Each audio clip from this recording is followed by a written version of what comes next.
concedido pelo Supremo.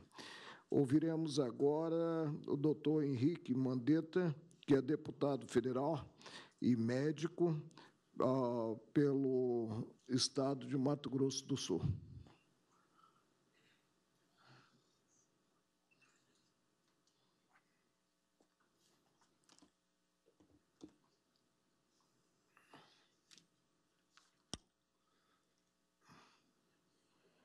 Excelentíssimo senhor ministro relator, Marco Aurélio de Mello, senhor subprocurador-geral Odin Ferreira, aos demais excelentíssimos senhores ministros e ministras do Supremo Tribunal Federal, convidados, senhores expositores, presidentes de associação médicas, conselhos, federações, boa tarde. Ministro, ao ser nominado deputado federal para vir fazer uso da palavra, eu gostaria de esclarecer que participei ativamente do debate na Câmara dos Deputados. Sou, como se diz na casa, um deputado temático.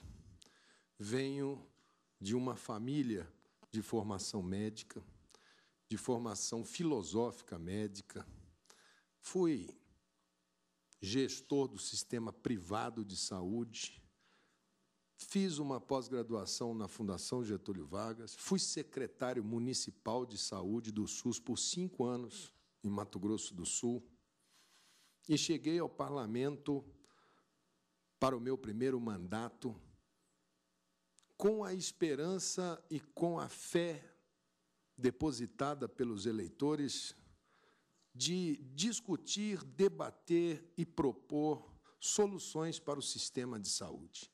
Porque percebo na sociedade, assim como foi aqui dito, um clamor quase universal de mais de 80% da população solicitando aos homens públicos que apontem soluções para o problema de saúde.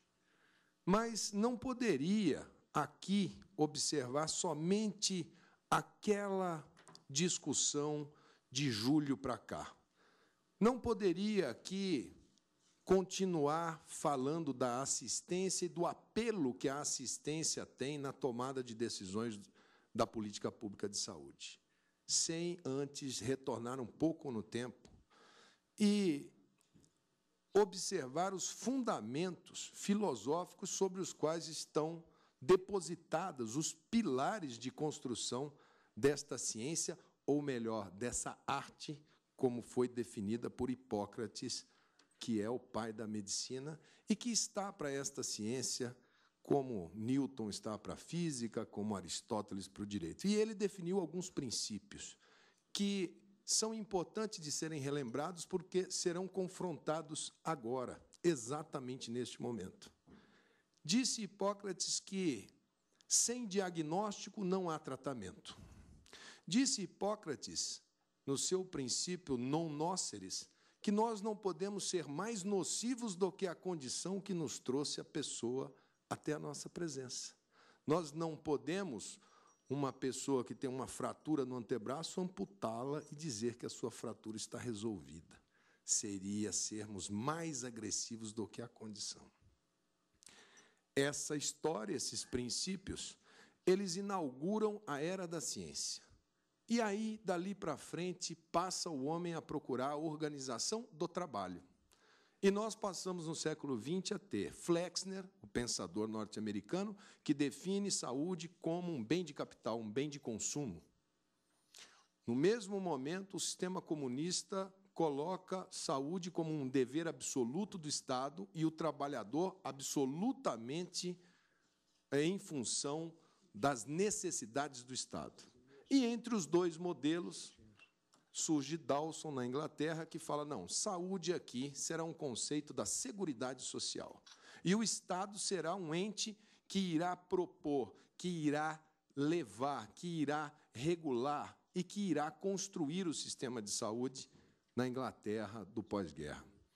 Isso constrói-se e resiste o sistema de saúde inglês até mesmo ao choque neoliberal de Margaret Thatcher.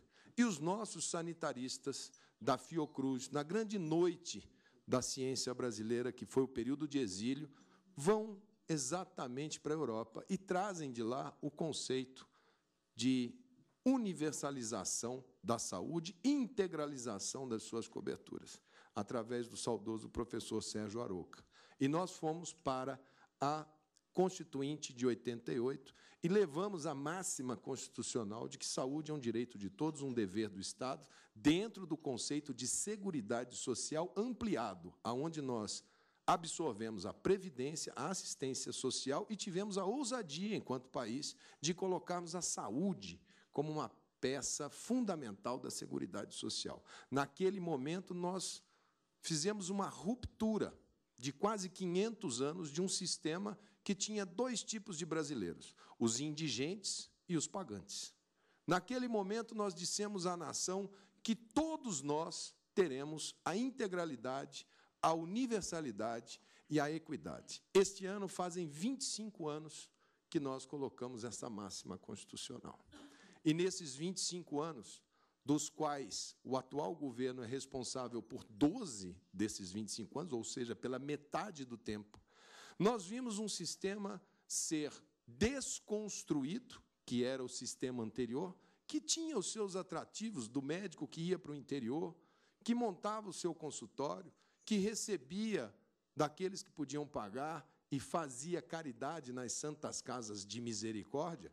Vimos essa substituição por um sistema público que virou as costas para qualquer tipo de preocupação com o vínculo dos trabalhadores de saúde num sistema que é, como já foi dito aqui hoje, necessariamente amparado no trabalho desses profissionais.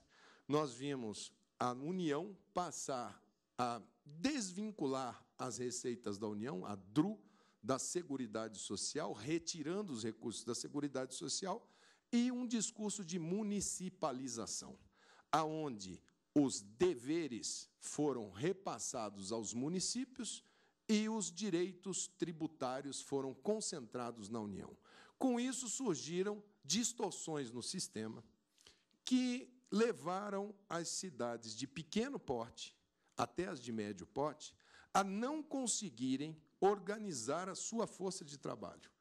Era um festival de contratação com vínculos verbais, aonde se pagava 10 mil, 15 mil, 20 mil, por um mês, 2 meses, depois mandava-se embora somente para satisfazer politicamente aquele momento. E os médicos se concentrando nas cidades médias e grandes. Esses números absolutos de relação médico por habitante no Brasil, eles são enganosos.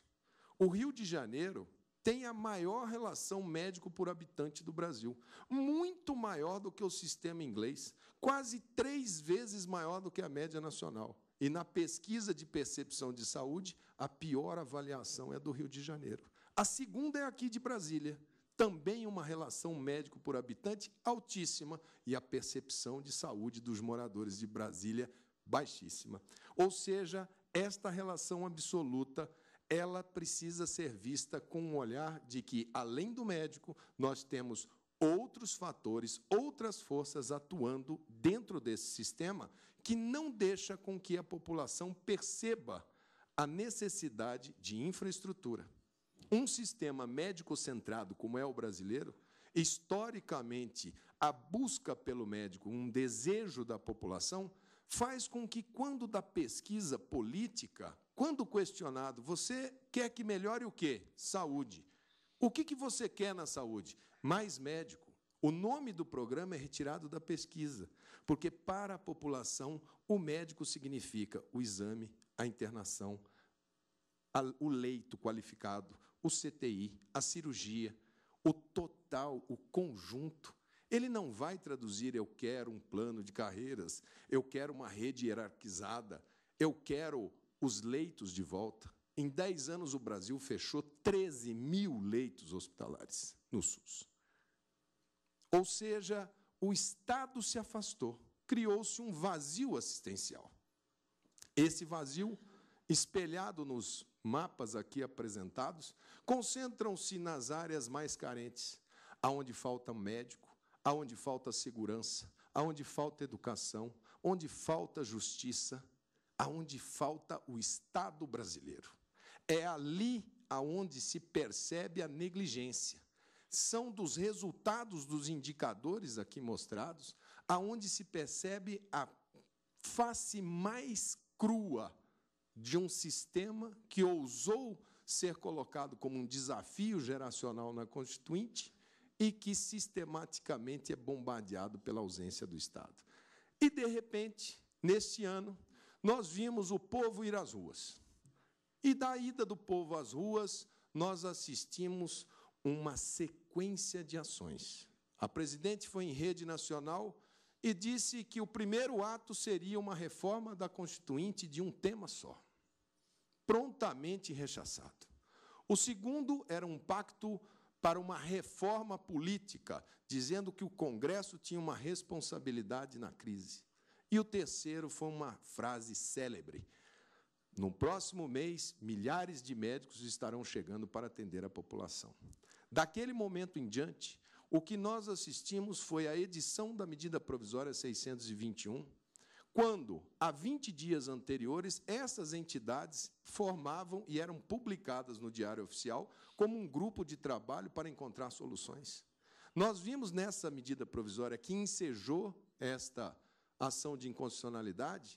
Na época, criou-se um médico que trabalharia mais 2 anos sem ser formado, ele faria 8 anos de medicina, 2 de trabalho, para ser o serviço civil obrigatório, prontamente retirada a posteriori pelo ministro da Educação. Nós vimos, nesta medida provisória original, a dispensa da tradução juramentada da língua portuguesa. Se caso algum médico chegar a ter uma ação judicial, os seus documentos chegarão ao judiciário em cirílico, em hebraico, em espanhol ou em inglês, porque foram dispensados da língua portuguesa de Camões. Nesse momento em que se publicou a medida provisória, nós chamamos por 3 vezes os representantes da União. O ministro da Saúde esteve na comissão, onde foi questionado se esses médicos seriam de Cuba, porque, afinal de contas, somente Cuba, hoje no mundo, tem médicos na prateleira à disposição neste número de 10 mil, 15 mil. Tem 25 mil na Venezuela, entre médicos e enfermeiros. É o principal item da balança comercial de Cuba, é exatamente o que ela percebe de honorários médicos mundo afora. Nos outros países citados, mais de 50 países têm esse tipo de convênio, são em situações de epidemia, são na África subsaariana, mas não como um instrumento de construção de força de trabalho. Porque, se assim o fosse, nós teríamos que tê-los acomodados dentro do que significa a dignidade e o bem-estar do trabalhador. Esses médicos não trazem as suas mulheres, os seus filhos.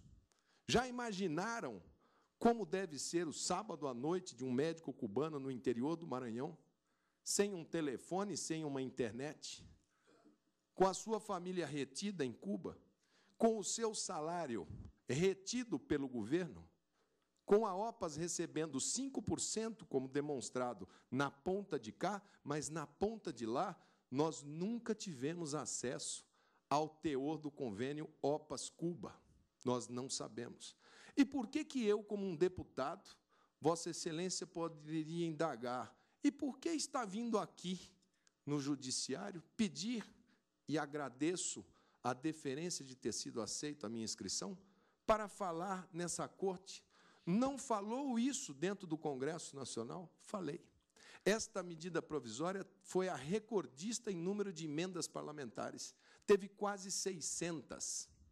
Elas foram votadas em bloco e não aceitas. E os termos do acordo com a OPAS só foi publicado após o período de emendas. Este convênio jamais foi objeto de ação parlamentar. Nesta medida provisória, somente é dito que, para fins do objetivo do programa, poderá o Ministério firmar convênios internacionais. Ponto. Nós não podemos, como parlamentares, questionar os termos deste convênio.